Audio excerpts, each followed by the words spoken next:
In the book of light, it says, everyone is coming back into the light. It says, light is everywhere and in all places, but first must be discovered inside each person. And that's why I say it's an inside job. It's realizing that you are living within this world, but you can live with more peace. And the Advent candle lighting resembles something that the Course in Miracles says, that I want the peace of God. And one thing is saying it, but one thing is really believing it and wanting that. And I invite you that, and any time in a job, when you're in your job, or when you want to create something or manifest something, that your goal be peace, because you're not going to be disappointed. But if you focus on, oh, I want this job because I want more money, or I want this relationship because I want this relationship to make me happy. But if you come in like, no matter what happens, no matter what circumstance, I want peace, then your outcome is going to be peace, because if it works or it doesn't work, you're going to be happy, right? So I invite you that your goal always be peace in every circumstance. And it's going back to being aware and being present. I had something that happened to me, and I'm going to share, and I actually shared it in the Spanish congregation.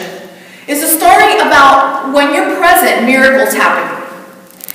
I was, probably about a month ago, it was around my birthday, that I had somebody that was a friend of mine, that we, there was some sort of interest, kind of liked him.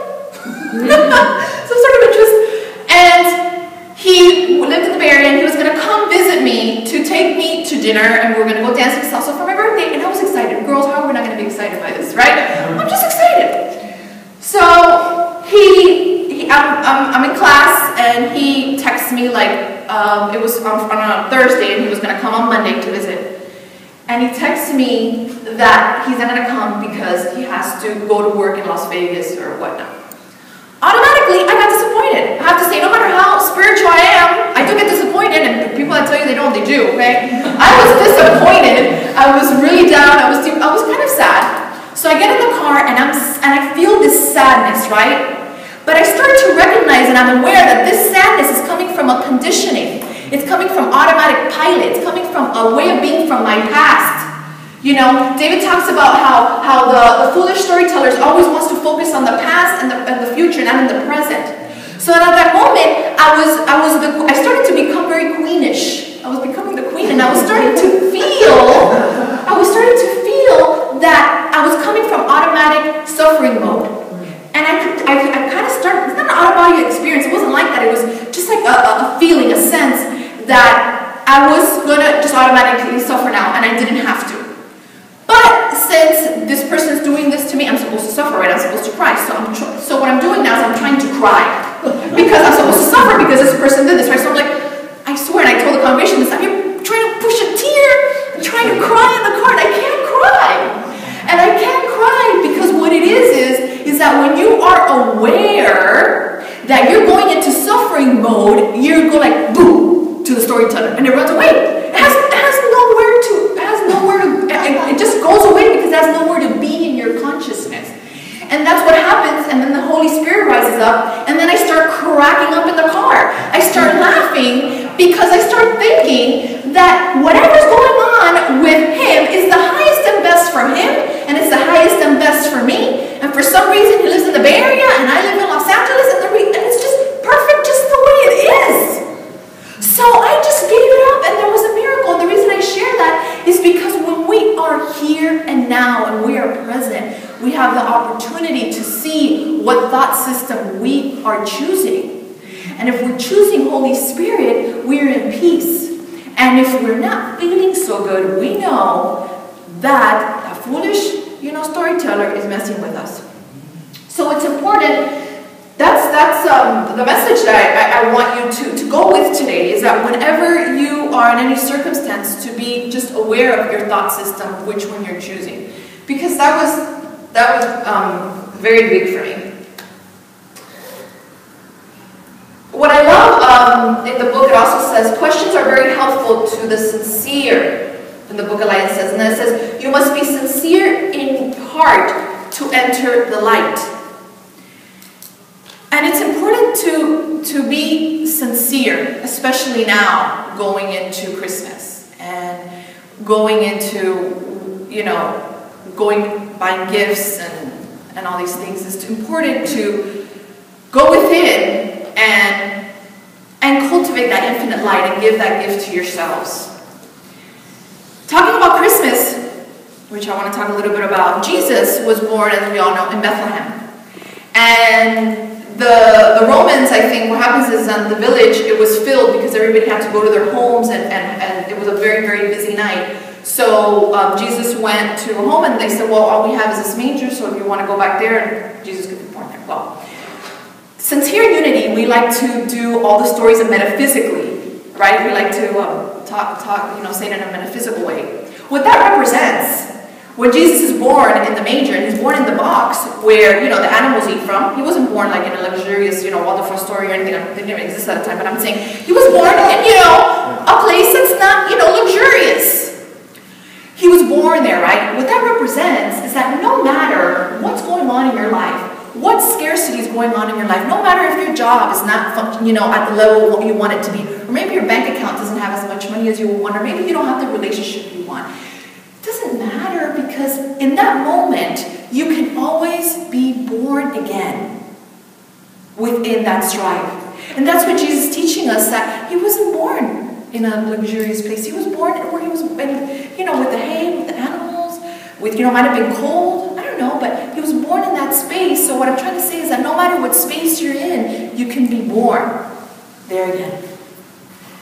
And now, what I want to share is that, all that passion and all that focus and all that energy that you give to buying your gifts, to inviting people over, to cooking, to cleaning, to traveling, all that passion that you apply it to your spiritual practice this Christmas. Can you imagine that all that passion, all that you do for Christmas, you would apply to your spiritual practice? How divine that would be? What a difference that would be making in your life, of changing your thoughts from fear to love constantly. There's this thing in Course in Miracles that it says, what really is the Course in Miracles is the undoing of the barriers that you've blocked yourself of love. And if you take that on this Christmas, that will just get you closer to that. Because there's all these barriers, all these conditions that we've created since we were little kids that we're not even conscious of, that block us from shining our light. And I'm going to talk about you're giving yourself 3 gifts this Christmas, and I share with it also the special congregation, so they'll be able to have a recap.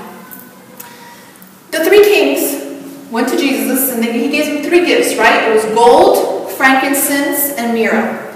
Gold represents our material possessions, metaphysically.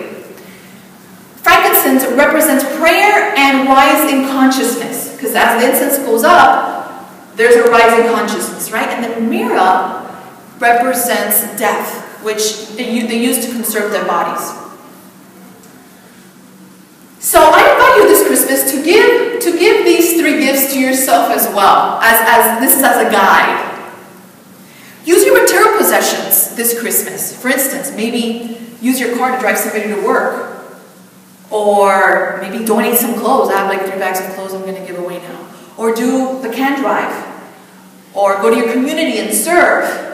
Serve with your material possessions this Christmas. We also have, this is the one I love, which is to deepen, which is frankincense, which is to deepen our spiritual practice, to have a rise in our consciousness. That is the most important one. To deepen your prayer work, to pray, to meditate, and make it fun. It doesn't have to be, boring. Make it fun. Put incense, put a candle, sit with yourself. Maybe you want to put on YouTube and dance to a video. I don't know. Do something that inspires you to get more connected to that infinite light that resonates in each and every one of you. That Christ self that resonates in every single one of you. And rise your consciousness. Rise yourself to that queen that David talks about, to that light that David talks about in the book of light. Why? Because you're worthy of it. Because you're worthy of it. Myrrh, which symbolizes death. to give death to that foolish, what is it called again? The foolish storyteller. I ask you to give death to the foolish storyteller. Because that's not who you are. It's been way too long with that foolish story. It's too long. I'm exhausted. Are you? So I invite you this Christmas to give yourself the gift of letting go of your limited thoughts, of your ego, of that voice that no longer serves you, which is not your truth. To let go of the foolish storyteller, to let go of being in the past, to being in the future, and be in